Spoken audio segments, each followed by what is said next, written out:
सबसे पहले बात करेंगे अवामी मसाइल की, क्योंकि बिजली के बिल तो हर महीने भरने हैं, किराया भी देना है और स्कूल की फीसें भी अदा करनी है। हुक्मरान हो या फिर अपोजिशन, सब सियासी जोड़ तोड़ में लगे हुए हैं। अवाम की किसी को फिक्र नहीं है जो महंगाई झेल रहे हैं। मुल्क भर में पेट्रोल और डीजल की कीमतों में कमी तो हो गई है, लेकिन पब्लिक ट्रांसपोर्ट के किरायों में कोई कमी नहीं हुई। इस मुतालिक मजीद क्या तफसीलात हैं, कफील अहमद से जानते हैं जो इस वक्त सदर में एक बस में मौजूद है। कफील, बताइएगा।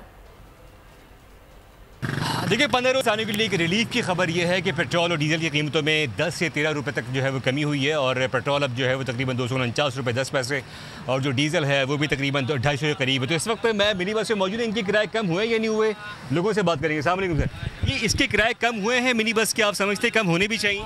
जी जी, इस सदर से हम लोग बैठते हैं जिना तक 30 रुपये किराया है इसका। अच्छा, ठीक है। कुछ और भी लोग, अस्सलाम वालेकुम, कुछ आप समझते पेट्रोल डीजल की कीमतों में कमी हुई है, किराए में कमी होनी चाहिए? किराए में होनी चाहिए कमी। कितनी कमी होनी चाहिए? तकरीबन 15-20 कम हो जाए, इतने ही 15-20 कम हो जाए ताकि आवाम को कुछ रिलीफ मिल सके किसी हवाले से भी।